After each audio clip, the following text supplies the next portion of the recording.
Party MP Swathi മലിവാളിന്റെ പരാതിയിൽ മുഖ്യമന്ത്രി അരവിന്ദ് കെജ്രിവാളിന്റെ PA വൈഭവ് കുമാറിനെതിരെ കേസെടുത്തു. കെജ്രിവാളിനെ സന്ദർശിക്കാൻ ഔദ്യോഗിക വസതിയിലെത്തിയപ്പോൾ അതിക്രമം നേരിട്ടെന്നാണ് പരാതി. സ്വാതിയുടെ മൊഴി ഡൽഹി പോലീസ് രേഖപ്പെടുത്തി. വിവരങ്ങളുമായി നിതിൻ അംബുജൻ ഡൽഹിയിൽ നിന്ന് ചേരുന്നുണ്ട്. നിതിൻ, വിവരങ്ങൾ. ആൻമരിയ, ഇന്നിപ്പോൾ സ്വാതി മലിവാളിന്റെ മൊഴി ഡൽഹി പോലീസ് രേഖപ്പെടുത്തിയിരുന്നു. 4 മണിക്കൂർ മൊഴിയെടുത്തതിനു ശേഷമാണ് ഡൽഹി പോലീസ് വൈഭവ് കുമാറിനെതിരെ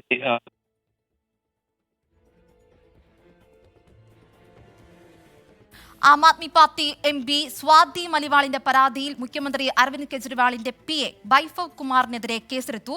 കെജ്രിവാളിനെ സന്ദർശിക്കാൻ ഔദ്യോഗിക വസതിയിൽ എത്തിയപ്പോൾ അതിക്രമം നേരിട്ടെന്നാണ് പരാതി. സ്വാതിയുടെ മൊഴി ഡൽഹി പോലീസ് ഇന്ന് രേഖപ്പെടുത്തിയിട്ടുണ്ടായിരുന്നു. ഇതിന്റെ വിവരങ്ങൾ നൽകിക്കൊണ്ടിരിക്കുകയാണ് നിതിൻ അംബുജൻ. നിതിൻ, കേൾക്കാമോ? ആൻമരിയ, ഇന്ന് സ്വാതി മലിവാളിന്റെ മൊഴി ഡൽഹി പോലീസ് രേഖപ്പെടുത്തിയിരുന്നു. 4 മണിക്കൂർ നീണ്ട ശേഷം മൊഴിയെടുപ്പായിരുന്നു ഉണ്ടായിരുന്നത്. അതിനുശേഷമാണ് ഇപ്പോൾ ഡൽഹി പോലീസ് വൈഭവ് കുമാറിനെതിരെ കേസെടുത്തിരിക്കുന്നത്. സ്ത്രീകൾക്കെതിരായ അതിക്രമം വിവിധ വകുപ്പുകൾ ചുമത്തിയാണ് കേസെടുത്തത്. കെജ്രിവാളിന്റെ വീടിന്റെ സ്വീകരണ മുറിയിൽ വെച്ച് വൈഭവ് മർദ്ദിച്ചുവെന്നാണ് പരാതി. എന്നാൽ ഈ സമയത്ത് കെജ്രിവാൾ വീട്ടിലുണ്ടായിരുന്നില്ല എന്നും വീട്ടിലുണ്ടായിരുന്നു, പക്ഷേ സ്വീകരണ മുറിയിൽ ഇല്ല എന്നായിരുന്നു സ്വാതി മലിവാൾ ഇന്ന് ഡൽഹി പോലീസിന് നൽകിയ മൊഴി.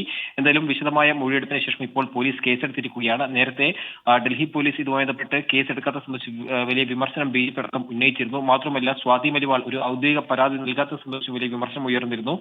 ഇതിനു പിന്നാലെയാണ് ഇന്നിപ്പോൾ വിശദമായി തന്നെ ഇപ്പോൾ സ്വാതി മലിവാൾ ഔദ്യോഗികമായി തന്നെ രേഖാമൂലം പരാതി നൽകിയിരിക്കുന്നത്. അതിന് പിന്നാലെ ഇപ്പോൾ കേസെടുത്തിരിക്കുകയാണ്. എന്തായാലും വരും ദിവസങ്ങളിൽ ഒരു പക്ഷേ നാളെ തന്നെ വൈഭവ് കുമാറിനെ ചോദ്യം ചെയ്യലടക്കമുള്ള നടപടികളിലേക്ക് എന്തായാലും ഡൽഹി പോലീസ് കടക്കും. അതോടൊപ്പം വനിതാ കമ്മീഷനും ഇപ്പോൾ വൈഭവ് കുമാറിനോട് നാളെ ഹാജരാക്കണമെന്ന് നിർദ്ദേശിച്ചിട്ടുണ്ട്. കഴിഞ്ഞ അരവിന്ദ് കെജ്രിവാൾ ജയിലിൽ നിന്ന് ഇറങ്ങി അതിന്റെ പിറ്റേ ദിവസമാണ് ഇത്തരത്തിൽ ഈ കേസിനാസ്പദമായ സംഭവം അവിടെ ഉണ്ടായത്. അതിനുശേഷം പോലീസിന്റെ PCR-ലേക്ക് സ്വാതി മലിവാൾ ഈ ഒരു വിവരം അറിയിച്ചെന്നാണ്.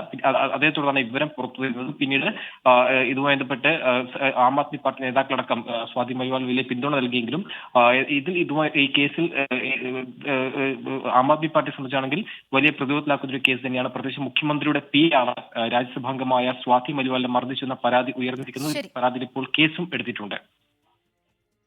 ശരി, അരവിന്ദ് കെജ്രിവാളിന്റെ PA വൈഭവിനെതിരെ കേസെടുത്തു. വിവരങ്ങൾ നൽകുകയായിരുന്നു ഡൽഹിയിൽ നിന്ന് നിതിൻ അംബുജൻ.